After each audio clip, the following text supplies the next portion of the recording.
Previous lecture में हमने फेजेंस rule के बारे में पढ़ा था कि किस प्रकार से आयनिक कंपाउंड्स जो होते हैं उनमें सहसंयोजक गुण आ जाते हैं। अगर धनायन का आवेश अधिक होता है, धनायन का आकार छोटा होता है, ऋणायन का आवेश अधिक होता है और ऋणायन का आकार अधिक होता है, बड़ा होता है, तो इस प्रकार के जो कंपाउंड्स होते हैं उनमें आयनिक बंध होते हुए भी सहसंयोजक गुण आ जाते हैं। जैसे आपको एग्जाम्पल के द्वारा बताया था कि एल्यूमिनियम ट्राइक्लोराइड में सहसंयोजक गुण है वह मैग्नीशियम क्लोराइड से ज़्यादा है और मैग्नीशियम क्लोराइड में सोडियम क्लोराइड से ज़्यादा है। किस कारण से? क्योंकि एल्यूमिनियम का जो चार्ज है वो 3+ है, मैग्नीशियम का 2+ है और सोडियम का प्लस है। तो एल्यूमिनियम का जो धनायन का जो आवेश है वो अधिकतम है, इसलिए ये सबसे ज़्यादा सहसंयोजक गुण रखता है। इसके बाद में जैसे लिथियम क्लोराइड और सोडियम क्लोराइड की हम लिथियम क्लोराइड और सोडियम क्लोराइड का कंपैरिजन किया था, तो lithium chloride is more covalent than sodium chloride.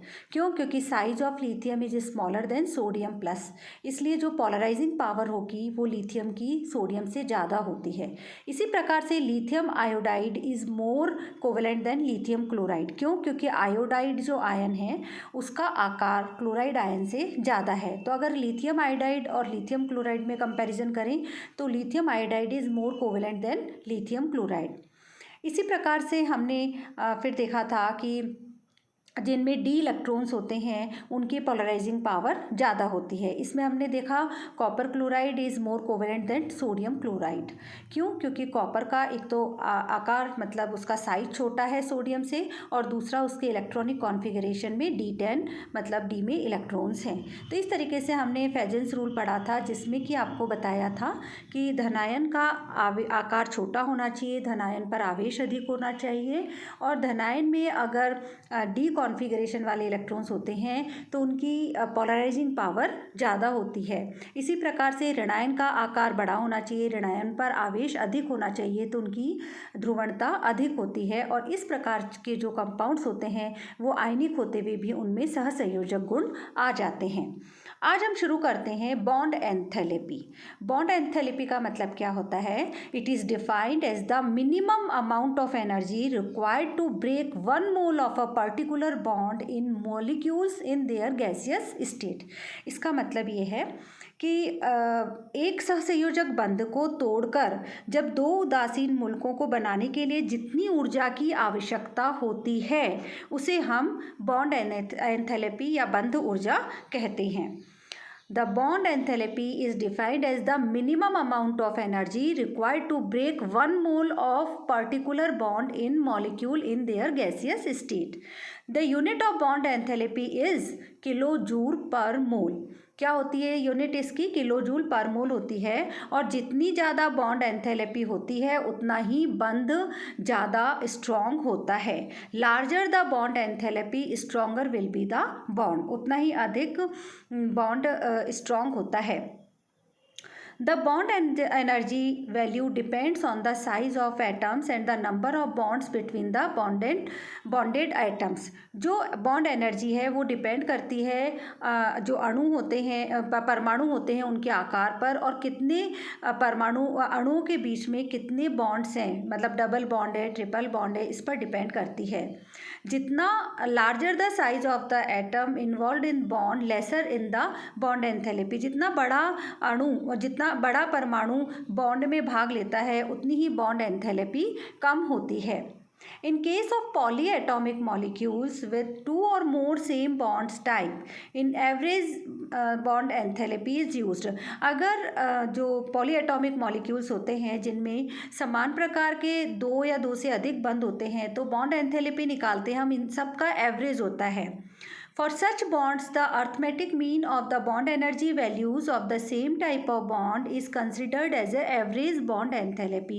हम कैसे कंसिडर, जैसे हम एग्जाम्पल लेते हैं H2O का, तो H2O में हम देख रहे हैं HOH है ना, तो सबसे पहले हम H2O में H और OH बॉन्ड को डिसोशिएट करेंगे तो उसकी बॉन्ड एंथैल्पी जैसे delta H1 is equal to 502 kilojoule per mole. जो दूसरा बॉन्ड है OH एक और ब्रेक होगा तो उसकी जो बॉन्ड एंथैल्पी है वो है delta H2 is equal to 427 kilojoule per mole. तो अब हम इन दोनों का एवरेज निकालेंगे, 502 plus 427 divided by 2 is equal to 464.5 kilojoule per mole is the average bond enthalpy of OH bond in water. अब हम बॉन्ड एंथैल्पी में ही हम दो प्रकार से देखते हैं. फर्स्ट इज डिसोसिएशन एनर्जी और सेकेंड इज बॉन्ड एनर्जी. जो डिसोसिएशन एनर्जी होती है, जो जिसकी बात अभी की थी हमने, जैसे HOH के बॉन्ड को तोड़ने के लिए जो ऊर्जा होती है उसको हम बोलते हैं वियोजन ऊर्जा या डिसोसिएशन एनर्जी. गैसीय अवस्था में एक बंध को तोड़कर दो उदासीन मूलकों को वियोजित करने के लिए आवश्यक ऊर्जा को हम वियोजन ऊर्जा कहते हैं. इसी प्रकार से बॉन्ड एनर्जी का मतलब क्या होगा? किसी अणु के विभिन्न बंधों की जो वियोजन ऊर्जा होती है, जो एवरेज बॉन्ड एनर्जी जिसको कहते हैं, वो होती है बॉन्ड एनर्जी.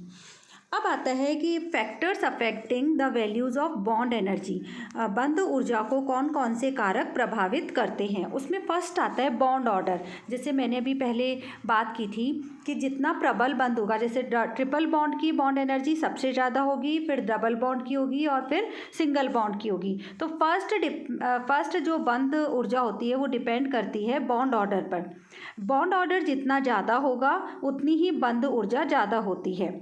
इसका जैसे C सिंगल बॉन्ड C की अगर हम बॉन्ड एनर्जी देखेंगे तो 79.1 किलो कैलोरी पर मोल होगी और C डबल बॉन्ड C की 141.3 किलो कैलोरी पर मोल होगी और C ट्रिपल बॉन्ड C की 194.4 किलो कैलोरी पर मोल होगी. इसका मतलब क्या है? सबसे ज़्यादा जो बॉन्ड एनर्जी है वो किसकी होगी? C triple bond C bond की, उससे कम C double bond C bond की और उससे भी कम C सिंगल बॉन्ड C की.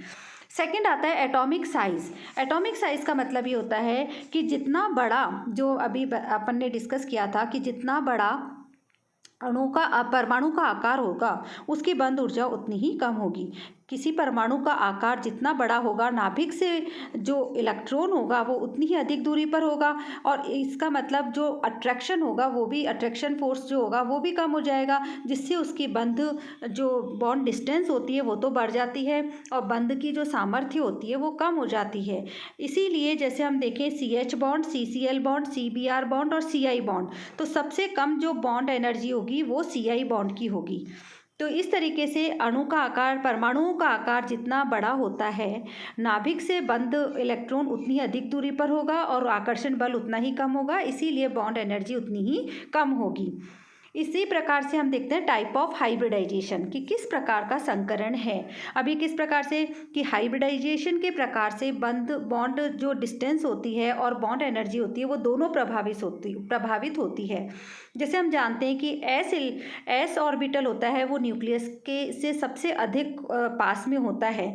इसीलिए संकरण में जब हम देखते हैं एस गुण के बढ़ने से उसकी बॉन्ड डिस्टेंस होती है वो कम हो जाती है और बॉन्ड एनर्जी बढ़ती है. और एस गुण के बढ़ने से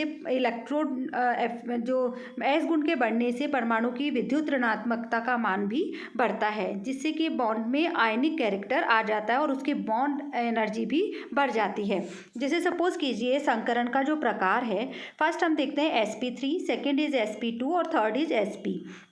हम बात कर रहे हैं एल्केन, एल्कीन और एल्काइन की. तो हम देख रहे हैं हाइब्रिडाइजेशन में एल्केन में sp3 हाइब्रिडाइजेशन होगा, एल्कीन में sp2 हाइब्रिडाइजेशन होगा और एल्काइन में sp हाइब्रिडाइजेशन होगा. अगर हम S कैरेक्टर देखें तो S कैरेक्टर एल्केन में 25% होगा और एल्कीन में थोड़ा और ज़्यादा होगा 33.33% और एल्काइन में 50% होगा. तो इनकी जो बॉन्ड एनर्जी होगी वो इसी प्रकार से बढ़ती जाएगी.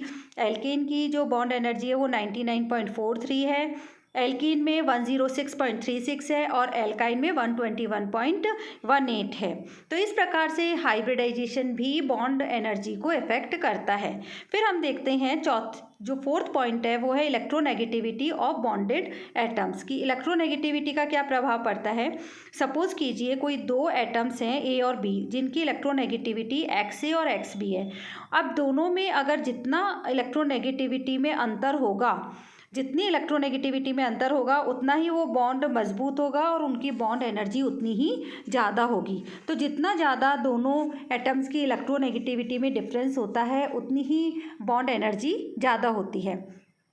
फिर आता है fifth point is presence of non bonded electron pair. इसका मतलब यह है किसी भी कंपाउंड में अगर नॉन बॉन्डेड इलेक्ट्रॉन पेयर है तो इलेक्ट्रॉन के बीच का प्रतिकर्षण बढ़ जाता है और उनकी जो बॉन्ड एनर्जी होती है वह कम हो जाती है। तो इस प्रकार से हम देख रहे हैं कि बॉन्ड एनर्जी को कौन कौन से कारक प्रभावित करते हैं। फर्स्ट इज बॉन्ड ऑर्डर, जितना ज़्यादा बॉन्ड ऑर्डर होगा उतनी ही बॉन्ड एनर्जी ज़्यादा होगी। सेकंड इज एटॉमिक साइज जितनी छोटी होती है बॉन्ड एनर्जी उतनी ही ज़्यादा होती है, या इसके विपरीत हम ये कह सकते हैं जितना बड़ा एटम होगा उसकी बॉन्ड एनर्जी उतनी ही कम होगी, क्योंकि न्यूक्लियस से उसका अट्रैक्शन उतना ही जो अट्रैक्टिव फोर्स होता है उतना ही कम हो जाता है। तीसरा हमने देखा टाइप ऑफ हाइब्रिडाइजेशन।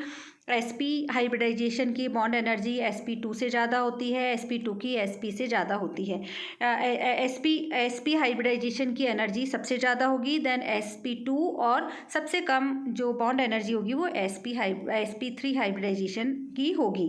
फिर हमने देखा इलेक्ट्रोनेगेटिविटी ऑफ बॉन्डेड एटम्स। दो एटम्स के बीच में जितना ज़्यादा इलेक्ट्रोनेगेटिविटी डिफरेंस होगा उतनी ही उसकी बॉन्ड एनर्जी ज़्यादा होगी। फिर हमने देखा presence of non bonded electron pair. तो नॉन बॉन्डेड इलेक्ट्रॉन पेयर होंगे तो इलेक्ट्रॉन के बीच में रिपल्सिव फोर्स आ जाएगा, इसलिए उनकी बॉन्ड एनर्जी कम हो जाती है। अब हम पढ़ते हैं बॉन्ड एंगल। बॉन्ड एंगल का मतलब क्या होता है, जैसे हमने पढ़ा था sp3, sp2, sp हाइब्रिडाइजेशन में bond angle covalent bonded are directional in nature and are oriented in specific direction in space. This directional nature creates a fixed angle between two covalent bonds in a molecule and this angle is termed as bond angle. जैसे hybridization के time पे आपको मतलब molecule का bond angle describe किया था। It is usually expressed in degree.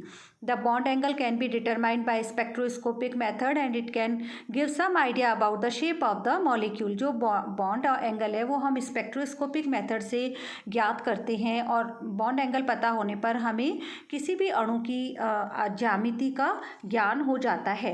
जैसे यहाँ हमने देखा था कि CH4, NH3 और H2O तीनों में किस प्रकार का हाइब्रिडाइजेशन है, sp3 हाइब्रिडाइजेशन है, और इनके बीच का जो बॉन्ड एंगल है वो, क्योंकि ये पूरा रेगुलर शेप में, रेगुलर टेट्राहाइड्रल शेप में ही CH4 है तो उसका बॉन्ड एंगल 109 डिग्री 28 पाई है। फिर हमने देखा नाइट्रोजन, अमोनिया के केस में हमने देखा नाइट्रोजन पर 1 लोन पेयर ऑफ इलेक्ट्रॉन उपस्थित है, तो इसमें क्या होगा, VSEPR थ्योरी के according lone pair bond pair repulsion पाया जाएगा और इस कारण इसका बॉन्ड एंगल कम होकर 107 डिग्री 185 हो जाएगा। इसी प्रकार से फिर हमने H2O में देखा कि अकॉर्डिंग टू VSEPR थ्योरी इसमें मैक्सिमम रिपल्सन पाया जाएगा। Lone pair repulsion is greater than lone pair bond pair is greater than bond pair. तो इसका जो बॉन्ड एंगल है वो कितना रह जाएगा, 104 डिग्री 35 पाई। अब हम यहाँ देख रहे हैं कि CH4, NH3 और H2O तीनों में एक सा हाइब्रिडाइजेशन पाया जाता है, फिर भी इनके बॉन्ड एंगल में डिफरेंस हो जाता है और इनकी जो ज्यामिति है वो डिफरेंट हो जाती है। CH4 रेगुलर टेट्राहाइड्रल चतुष्फलकीय आकार है। अमोनिया के केस में यह पिरामिडल आकार का होता है और H2O के केस में ये V शेप का होता है। यहाँ हमारी जो यूनिट है covalent bonding and molecular orbital theory वाली वो कंप्लीट होती है। अगर हम देखें मेन, तो कोवेलेंट बंध क्या होते हैं, इलेक्ट्रॉन पेयर के द्वारा जो मतलब इलेक्ट्रॉन पेयर का साझा करके जो मॉलिक्यूल्स बनते हैं वो कौन से होते हैं, सहसंयोजक बंध होते हैं। फिर हमने इसमें आपको वैलेंस बॉन्ड थ्योरी के बारे में बताया, मॉलिक्यूलर ऑर्बिटल थ्योरी के बारे में बताया, हाइब्रिडाइजेशन के बारे में बताया, VSEPR थ्योरी के बारे में बताया। इसके बाद में हमने डिफरेंट कंपाउंड की शेप्स देखी। फिर हमने बॉन्ड एनर्जी के बारे में पढ़ा, फेजेंस रूल के बारे में पढ़ा, बॉन्ड एंगल्स के बारे में पढ़ा, डाइपोल मोमेंट के बारे में पढ़ा। तो आज हमारा ये यूनिट यहीं ख़त्म होता है। नेक्स्ट यूनिट नेक्स्ट लेक्चर से स्टार्ट करेंगे।